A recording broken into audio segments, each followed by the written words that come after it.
क्योंकि गुरु का काम है संस्कार का, और संस्कार वही दे सकता है जिसके पास में खुद संस्कार हो। हमारा देश संस्कारवान देश था, क्योंकि हमारे देश में गौ माता रहती थी और गौ माता संस्कार देती थी। और जब से हमारे देश में गायें कम होती गई, गौ माता कम होती गई, संस्कार बढ़े हैं या घटे हैं? बोलो, घट गए ना। अच्छा, पूजा पाठ बढ़े या नहीं बढ़े? पूजा पाठ अभी बढ़े गए या नहीं बढ़ गए? बढ़ गए।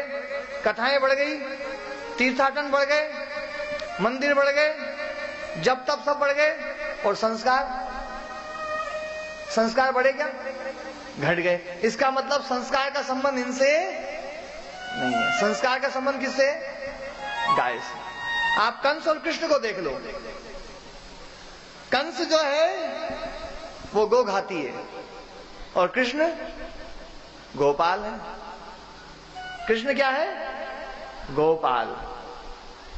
एक गो घाती, एक गोपाल, तो एक राक्षस बन गया और एक भगवान बन गया। एक शैतान और एक भगवान, जबकि खानदान एक है। दोनों के खानदान, कुलवंश खानदान सब एक है। खानदान एक होते हुए भी खान पान बदल गया, इसलिए एक शैतान हो गया और एक भगवान हो गया। ये बात समझनी है।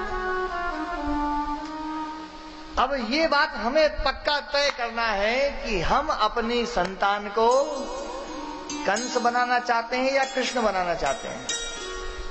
क्या बनाना चाहते हैं? कृष्ण। लेकिन कृष्ण की पहली मांग है, क्या मांगे कृष्ण की? गो चाहिए उसे। बिना गाय के कृष्ण नहीं आएंगे। और कृष्ण जी तो सीधी बोलते हैं, यूं बोले कृष्ण मुरारी, भारत में कैसे आऊं मैं? भारत में कैसे आऊं मैं? ये भगवान कृष्ण का जन्म। भगवान कृष्ण की एक ही शर्त है, गाय होगी तो मैं आऊंगा।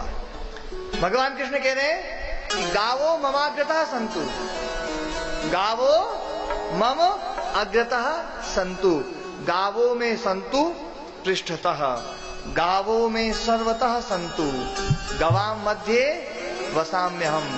मेरे गाय आगे होनी चाहिए, मेरे गाय पीछे होनी चाहिए, मेरे गाय सब ओर होनी चाहिए। मैं तो गायों के बीच में बसता हूँ। और हम भगवान कृष्ण को बुला रहे हैं और गाय को भगा रहे हैं। बताओ भगवान कृष्ण आएंगे? बिल्कुल नहीं आएंगे।